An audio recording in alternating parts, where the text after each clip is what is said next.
2 yang akan menyajikan 8 berita pilihan yang terupdate dari kampus Malang, Bandung, Semarang, dan Makassar. Mari kita simak berita berikut.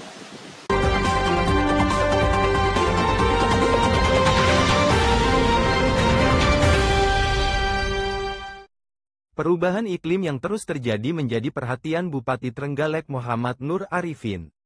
Ditemui di sela peluncuran Oma Atsiri Baloga, Arifin mengatakan bahwa pihaknya sedang merancang wisata edukasi iklim bersama Universitas Brawijaya.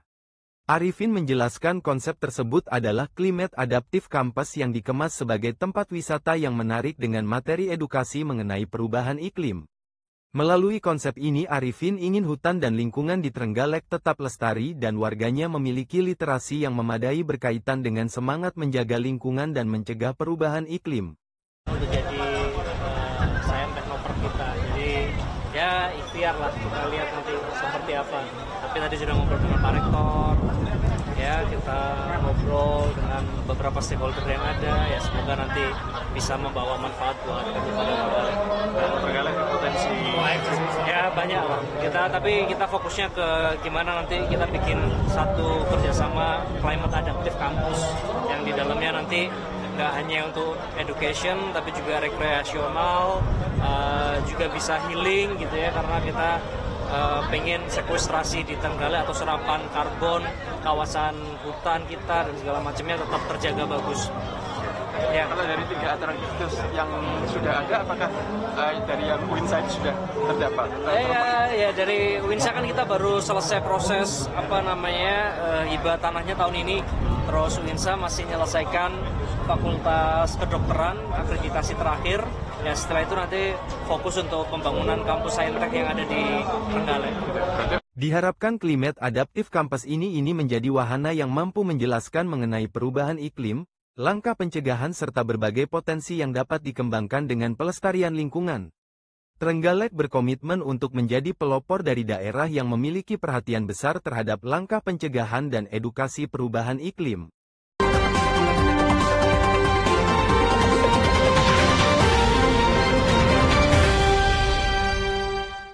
Guru Besar MIPA Universitas Brawijaya Profesor Adi Susilo mengatakan bahwa proses mitigasi terhadap fenomena angin kencang dapat dilakukan secara bersama-sama. Menurut Adi, angin tersebut membutuhkan ruang untuk masuk dan keluar sehingga ruangan yang terbuka dapat menjadi cara untuk melewatkan gerak angin tersebut. Selain itu menurutnya mitigasi untuk kepentingan publik dapat dilakukan dengan menebang dahan atau ranting pohon yang sudah tua di pinggir jalan. Penebangan ini merupakan antisipasi agar jika terjadi angin kencang pohon tidak roboh dan menimpa warga atau bangunan di sekitarnya. Jadi yang jelas mitigasi bencana angin puting beliung kan gitu ya. Kalau mitigasi itu berarti kita melihat secara pribadi-pribadi rumah-rumah tempat tinggalnya dilihat nanti kalau ada angin itu kira-kira terbawa atau tidak. Yang jelas kalau terjadi sebuah angin besar, jangan berilah ruang untuk angin itu masuk sedikit, karena apa? Ketika angin itu mengalir, tekanannya itu sebetulnya adalah mempunyai tekanan yang rendah. Sehingga di situ nanti akan bisa, kalau saat ini kita tutup bisa akan mengangkat. Kenapa sampai bisa mengangkat? Karena itu di dalamnya itu tekanannya di dalamnya itu adanya angin mengalir itu begini. Tekanannya itu akan tinggi sehingga nanti kalau tidak kita kasih ruang itu bisa mengangkat. Justru kasihlah itu ruang untuk angin itu bisa mengalir memenuhi itu supaya tekanannya sama. Kalau tekanannya sama tidak akan membawa barang-barang ke atas. Itu yang pertama. Yang kedua, untuk yang daerah-daerah luar itu pihak-pihak kita dan juga pemerintah bareng-bareng ya, itu harus memperhatikan di sekitar kita pohon-pohon yang sudah tinggi-tinggi mestinya harus kita pangkas dan sebagainya. Yang kita nggak boleh memangkas sendiri ya. Yang kalau di pinggir jalan itu adalah pemerintah itu. Yang ketiga itu pohon-pohon yang memang akar-akarnya diperkirakan sudah nggak kuat itu mestinya sudah mulai ditebang atau bagaimana diperlakukan supaya nanti ketika ada angin tidak sampai ambruk itu. Selanjutnya ya pohon-pohon yang propos itu juga perlu untuk terus dideteksi, karena apa? Pohon propos berarti agak tidak kuat, nanti bagaimana perlakuannya, pengurangan dahannya atau bagaimana. Kalau untuk memotong mungkin nanti sayang atau dianggap nanti tidak perlu lingkungan, berarti harus juga ada perlakuan yang lain, jangan sampai mengenai infrastruktur kita. Mitigasi terhadap angin ribut ini dapat dilakukan secara bersama-sama terutama pada area yang berkaitan dengan kepentingan publik. Adi berharap agar warga memiliki kewaspadaan tersendiri pada saat melakukan aktivitas di luar ruang saat ini.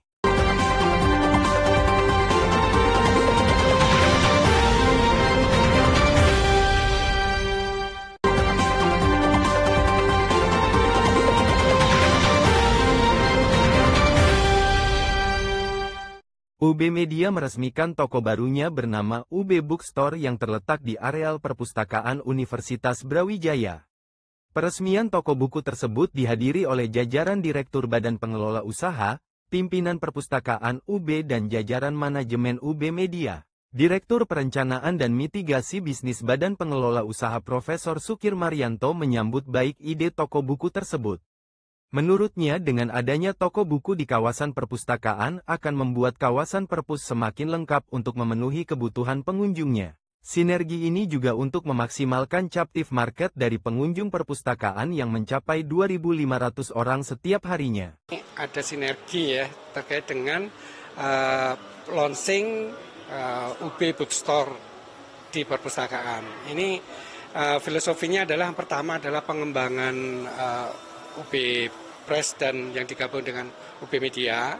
Itu kita selalu berkoordinasi dengan manajernya, selalu ekspansi usaha-usaha apa yang bisa dikembangkan, apalagi kita memanfaatkan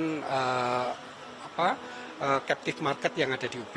Nah, ini informasi dari Kepala UPT Perpustakaan bahwa perpustakaan UB itu kunjungannya per hari mencapai 2.500, walaupun kapasitas kursinya hanya 1.700. Nah, ini ada sisa orang-orang yang tidak bisa duduk.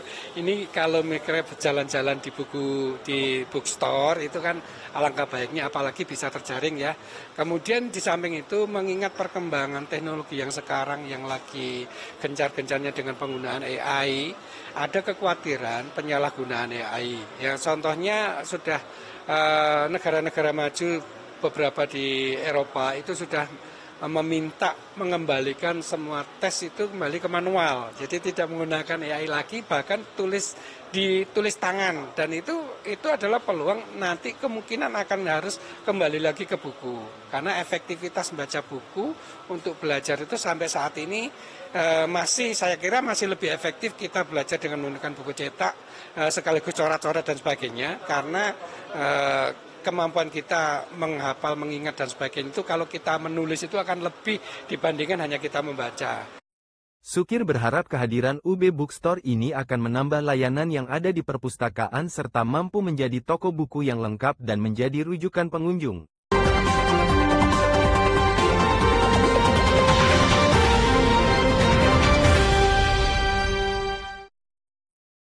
Usai menjalankan kuliah kerja nyata yang dimulai tanggal 7 Januari tahun 2024, 441 mahasiswa KKN USM menunjukkan beragam program kerja mereka selama KKN melalui gelaran kunjungan Rektor Expo UMKM. Dalam acara itu Rektor Universitas Semarang Dr. Supari STMT turut hadir bersama Bupati Semarang Ngesti Nugraha serta jajaran Forkopimda Kabupaten Semarang. Dr. Supari STMT turut mengapresiasi setiap program mahasiswa yang ditujukan bagi masyarakat Kabupaten Semarang. Ia juga berkomitmen untuk dapat berjalan beriringan maju bersama dengan pemerintah. Senada dengan hal itu Bupati Semarang Ngesti Nugraha berterima kasih atas kerjasama dan kontribusi yang diberikan USM untuk membangun Kabupaten Semarang. Ia juga menyatakan kesiapannya untuk bersama-sama membangun Indonesia khususnya Kabupaten Semarang. Total 441 mahasiswa USM melakoni KKN PPM 25 di 2 kecamatan yakni Ungaran Barat dan Ungaran Timur.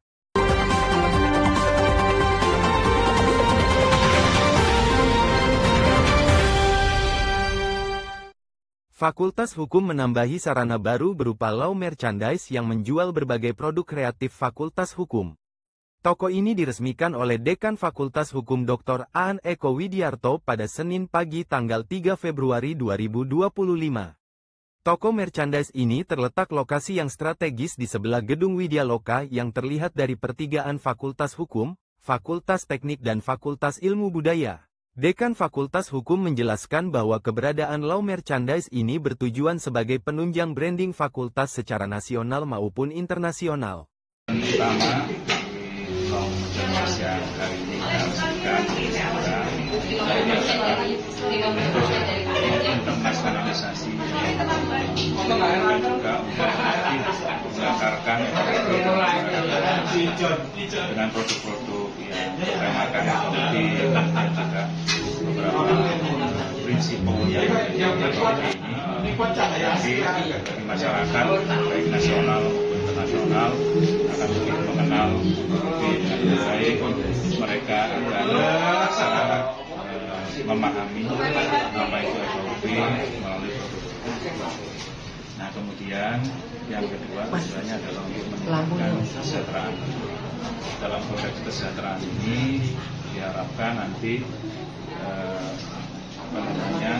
meningkatkan keuntungan dari Fakultas Hukum sehingga menjadi alternatif kita tidak hanya mengandalkan modal kami, tidak membebani modal mahasiswa, tapi beberapa operasional ekonomi bisa dibiayai dari bisnis yang memang basisnya adalah kreativitas. Ini harapan. Selain itu, keberadaan toko merchandise ini juga sebagai upaya fakultas secara kreatif menggali sumber pendanaan bagi kegiatan fakultas. Saat ini sumber pendanaan non-UKT sedang digali melalui berbagai ide kreatif.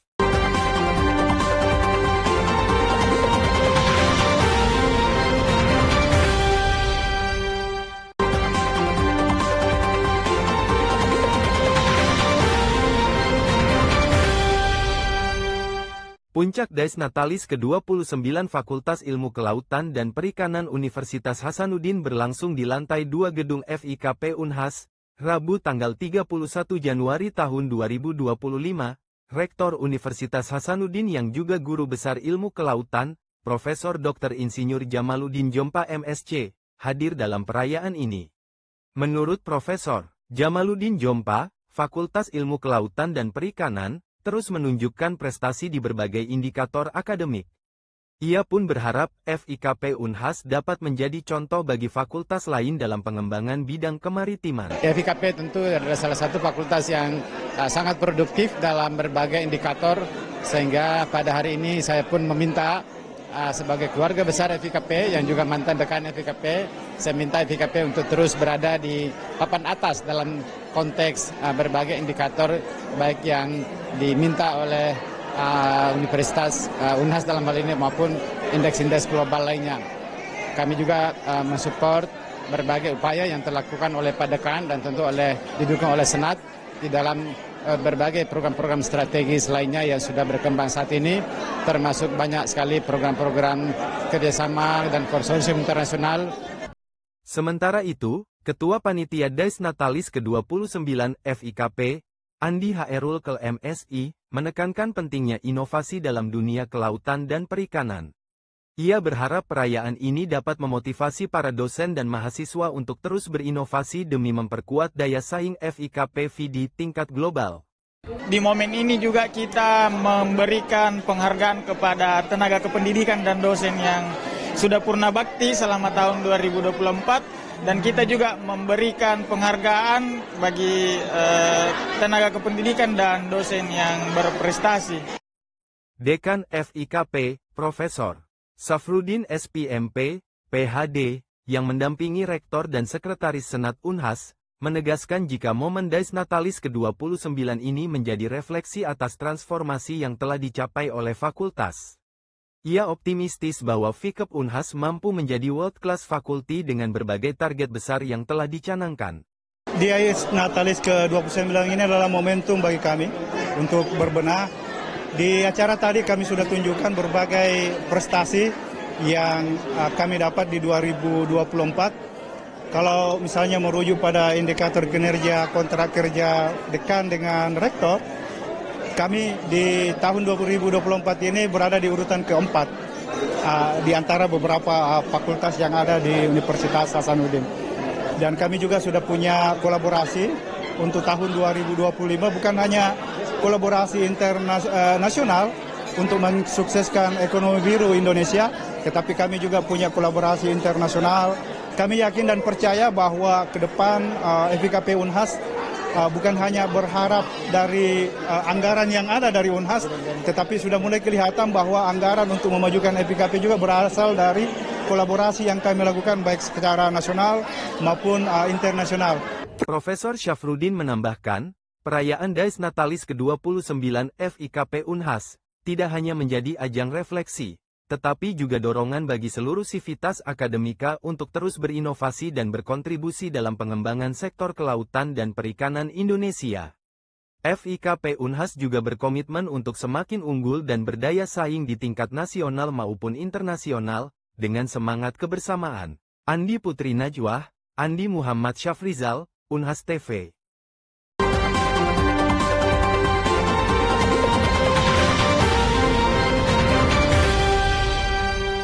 Peneliti Fakultas Teknik Geologi Universitas Padjadjaran, Dr. Muhammad Sapari Dwi Hadian MT, teliti inovasi teknologi dalam sumber daya air tanah yang dapat memperkuat daya tarik wisata sekaligus melestarikan ekosistem. Penelitiannya ini didiseminasikan dalam program Hartol. Air tanah merupakan sumber daya yang sangat dibutuhkan manusia. Perkembangan dan kemajuan teknologi menjadikan tantangan dalam kelestarian sumber daya alam. Padahal sumber daya air tanah ini dapat bermanfaat dalam memperkuat daya tarik pariwisata dan ekosistem. Satu di antaranya kita berkaitan dengan isotop, Bu. Jadi isotop stable itu ada unsurnya itu adalah ada hidrogen, ada oksigen dan karbon satu di antaranya.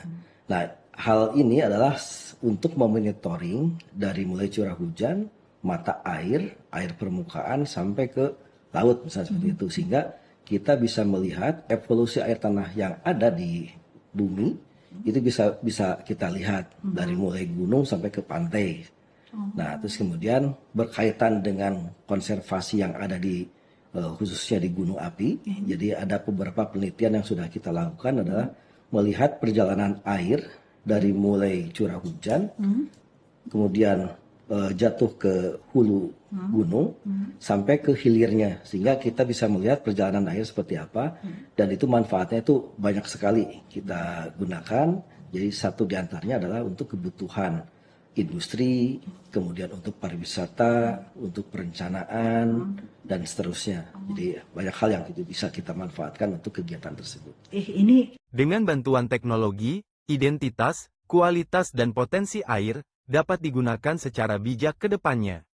Dirinya menyebut sebagai implementasi pembangunan berkelanjutan, air dihindarkan dari kontaminasi dengan melakukan monitoring, serta dilakukan konservasi untuk kebutuhan pariwisata. Kita menghindari kontaminasi dan bisa memonitoring sejauh mana kontaminasi yang berkembang di kawasan-kawasan yang hasil dari produk-produk industri. Nah, terus kemudian untuk konservasi, saya ambil contoh misalnya di Pangandaran adalah bagaimana memanfaatkan air yang ada untuk kebutuhan pariwisata dengan skala nasional seperti itu. Saksikan bincang lengkap mengenai inovasi teknologi dalam sumber daya air tanah dalam program Hartol.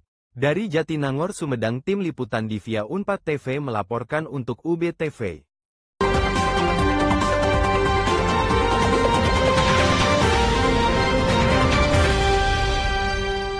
Wakil Ketua Mahkamah Konstitusi Republik Indonesia masa jabatan tahun 2003 sampai tahun 2008, Profesor Dr. Muhammad Laika Marzuki, mengunjungi perpustakaan Universitas Hasanuddin yang terletak di samping Rektorat Kampus Unhas Tamalan Rea Makassar, Kamis tanggal 30 Januari tahun 2025.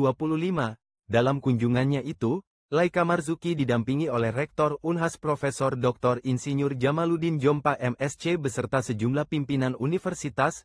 Kunjungan ke perpustakaan ini untuk melihat perkembangan fasilitas akademik, khususnya perpustakaan yang menjadi pusat literasi bagi mahasiswa, dosen, peneliti, dan masyarakat.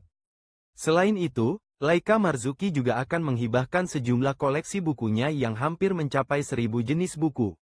Dari beragam jenis buku itu, ada yang berjudul Siri dan Rebecca yang dinilainya populer. Disebutnya jika di usia yang kini 84 tahun, telah menjadi impian baginya untuk menyumbangkan segala ilmu yang dimiliki. Pria kelahiran Sinjai, Sulawesi Selatan ini pun berpesan untuk terus belajar dimanapun dan kapanpun. Ketika saya melawat di Jerman, ya, ada tertulis di satu perpustakaan, itu bunyinya 100 Jahr Leben, 100 Jahr Lernen. 100 tahun kita hidup dan 100 tahun kita belajar. Jadi proses belajar tidak bisa berhenti. Ya, saya terkesan sekali itu. 100 tahun kita hidup dan 100 tahun kita belajar. Akhirnya belajar sepanjang hayat. Belajar sepanjang hayat. Dan itu terdapat di perpustakaan Jerman.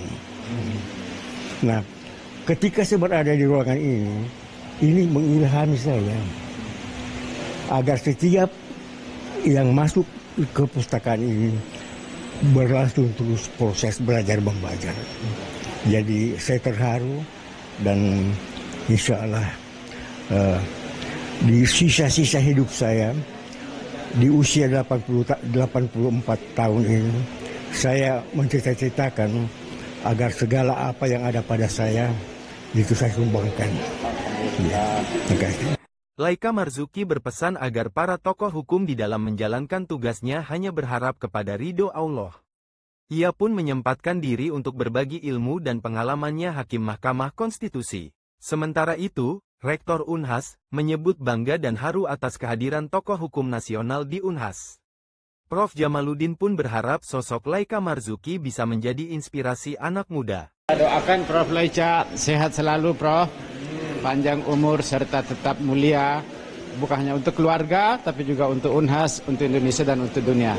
Mudah-mudahan ini terus menginspirasi seluruh generasi, termasuk generasi Z. Jangan lupa tadi, hidup 100 tahun, belajar 1 tahun. Artinya apa? Kita harus terus-menerus belajar dan library adalah salah satu roh, salah satu jantung denyut yang berdenyut terus di dalam memompa informasi, pengetahuan, skill, dan mudah-mudahan Unhas bisa menjadi bagian dari upaya kita mencerdaskan kehidupan bangsa. Prof. Laika, terima kasih sekali lagi. Saya tidak tahu bagaimana mengucapkan terima kasih yang setimpal, tapi kami cuma mendoakan. Semoga insya Allah menjadi amal jariah buat beliau insya Allah di akhir. Sehat selalu. Laika Marzuki merupakan alumni Fakultas Hukum Universitas Hasanuddin di 1979 dan aktif sebagai tim pembela pada IP Unhas sejak 1972 hingga 2000. Pernah berkarir sebagai jaksa muda Kejari Sungguh Minasa di tahun 1961. Lalu menjadi dosen pegawai negeri sipil di Unhas pada 1972 hingga 2000. Sejak tahun 2000 hingga Agustus tahun 2003, Laika Marzuki menjadi Hakim Agung lalu menjadi Hakim Mahkamah Konstitusi hingga tahun 2008. Zulkarnaen, Muh Andi Syafrizal, Unhas TV.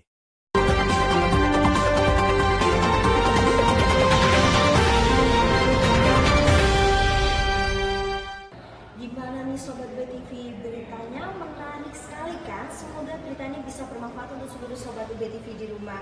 Jangan lupa ya, saksikan terus Kampus Plus 62 setiap Jumat pukul 14.30 WIB di akun YouTube official UBTV dan setiap hari Minggu pukul 1 siang di channel YouTube UBTV Brawijaya. Jangan lupa subscribe, komen, dan share ya, agar channel ini bisa semakin berkualitas dan bisa selalu bermanfaat untuk seluruh Sobat UBTV di rumah. Terima kasih, sampai jumpa.